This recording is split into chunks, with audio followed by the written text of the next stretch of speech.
Well, good morning or afternoon, traders from around the world. How are you? This is Jerremy Alexander Newsome with Real Life Trading. Hope you're doing absolutely phenomenal. So, checking out the markets today, looking at the DIA, the Dow Jones Industrial ETF. And not much is changing or going on right now, honestly. We're getting some lower volume. I got some nice volume spikes a week or so ago. Really, guys, we're just trading sideways, bullish to neutral. And that's, still as the 15th of June update that I have on here, that's really kind of my thing at the moment. If that blue arrow that I'm pointing to on the screen, if that pivot, that little support area, we do not close below that particular price by July 1st, which is, yes, next week, then I'm just really going to be waiting bullish to neutral, not doing anything spectacularly exciting at all. So that's just kind of my overall thought process on the DIA. So just relaxing, sitting back, not doing too much. Here's the SPY. So the SPY, we do actually, and we did leg into a small iron condor. As you guys know, we're in the 202, 201 July bull put spread for 15 cents.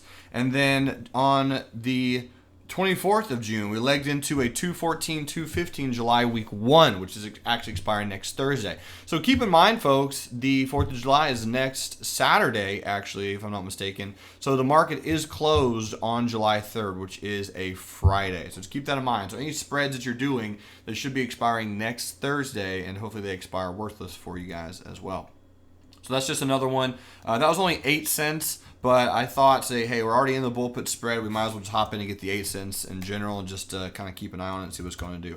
Let's go ahead and hop over to look at Apple. So Apple really not doing that much at all. So I have a bullish candle with a big upper shadow, which is obviously some selling pressure. Steven Jackson was looking at a trade, but I do not believe he got triggered in on Thursday or today. And on Apple, truthfully, we're at the 100 simple moving average. We're dead smack in the middle, right? Here's your resistance. Here's your support. I mean, this is pretty much dead smack in the middle right here. So that's why just simply doing an iron condor on Apple probably is the best thing until earnings. Earnings are in late July. And just waiting on Apple to do something. And probably when earnings does come up, that's probably what it will do. I don't know if Apple's going to pull down to 120. If it does, I'll be excited about picking up some shares there. But here is actually another wager out there on the table. I have a buddy, the one I'm actually staying with here in Valencia, California, Brian Bodie. He has a 120 put sale expiring in July. And I mentioned if that, now by the way, he does not mind owning shares at that level, but simply stating if he does get put to shares, which I'm pretty positive he won't, but if he does, I will eat a saltine cracker covered in mustard, which I'm not a big fan of saltine crackers or mustard, so both of those will be a little rough, so I'm letting you know that. Chris Tommy has a 125, 124 bull put spread expiring today.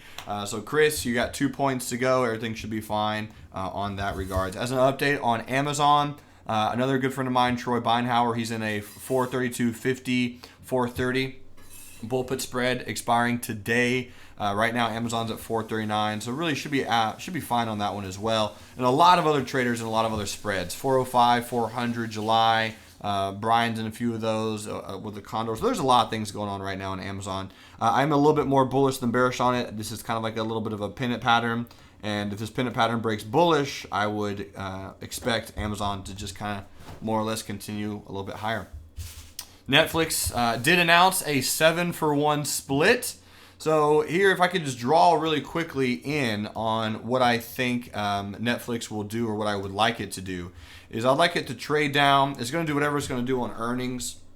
And I believe the split is the day after or the day before earnings, but sometime in July, actually really upcoming. So I would love for Netflix to have a solid retracement due to earnings and split and all that kind of good stuff. And then if it starts curving up after earnings, that's when I'll be looking to buy Netflix because it's having a 7-for-1 split. So it should be at that point pretty affordable overall. So just kind of keep that in mind. And another ETF that is really, I guess, blends well with the current activities is this ETF I stumbled across recently. And this is actually my girlfriend's dad brought the attention to this one, I think. I forget exactly who it was, but I'm pretty sure it was him. BREW, Craft Brew Alliance. It's one of the stocks that I wouldn't personally trade super actively because the volume is really low. But for my beer drinking fans out there, my craft brew guys, we are actually meeting up in a brewery today The Valencia, California Wolf Creek Brewery at about 4 o'clock Eastern. If you're hearing my voice and you're in the area, we'll be there. So we're meeting up there. I thought it was just kind of a good timing to check out this particular ETF. It's a craft brew alliance, and I think it's just really, really unique. But bottom line is you have a really, really solid support at about $10. And, if you follow craft beer and that's kind of your thing, keep it in mind. It's just something that's interesting. It's something that will be near and dear to your taste buds, if you will. And, maybe you could make some profit with it as well and then go buy a beer with some of your trading money. Who knows? But anyway, so there is ticker symbol BREW. Something I'm keeping an eye on for my longer term portfolio, just to trade, kind of buy and hold and just, buy it, support, sell at resistance, that type of thing. Just something that's kind of an interesting stock to know about, or ETF, if you will. So just keep an eye on that one. So some interesting gaps today. SanDisk gapping down. I do believe SanDisk will continue a little bit lower at some point. If we close below 62.75, I definitely am more bearish than bullish. This is a retest gap, so if you want SanDisk to retest a little bit and then roll over for a swing trade, I would keep an eye on SanDisk to actually have a little bit of a bearish potential to it. MU, another big gap down on Micron Technology. This is a stock, my friends, that really has retraced quite significantly, and it hasn't done it in a very, very pretty fashion at all. So you can see the retracement. Let me just turn just the candles on. It was a $34 stock just right before 2015. Now it's $19.55. So this is a really strong gap, truthfully, on Micron Technology. So this is one of the tech stocks that has already begun a solid and significant pullback. A very, very strong stock earlier. Now it's taken took the stairs up and the elevators down type of thing. Who knows where this can bounce, but it absolutely could go a lot lower. I mean, there's some support all the way down here at 1164. So maybe if Micron Technology does get low, again, a lot of traders out there are looking for the bearish market. Well, in some cases, there are some stocks like SanDisk and like Micron who were really, really powerful back in 2014, 2015, who are already beginning or have begun or are doing a strong bearish retracement as we speak. So just keep that in mind. A stock that doesn't look bearish at all is Nike, ticker symbol NKE.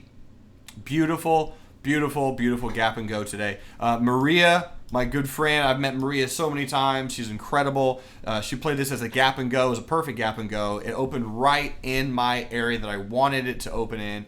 Phenomenal buying opportunity. It's a 5R trade for her. So that was a really, really good move. Steven Steckler is also in this trade, I believe, as well. And I think this is one to keep your eyes on for the rest of the day, just to see what it does, because the gap is very, very strong. And also as a swing trade, it appears to me that Nike could absolutely continue higher, because this gap, guys, is just really, really nice gap. So if you're long Nike, I think you're at least choosing the right direction, and the odds and probabilities are in your favor. Students from around the world, thanks so much for watching this Friday Real Life Stock Review. I truly do appreciate it. I hope you have a great weekend planned. I'm going hiking tomorrow, I think, with also some other traders from the California, LA area, and then I'm heading back to Nashville on Sunday morning. Then I have a wedding to go to Sunday night, and then I'll get back probably midnight, and then Monday morning starts again. So, ladies and gentlemen, have a great weekend. I'll see you on Monday, and until then, remember, love life, live life, and trade it.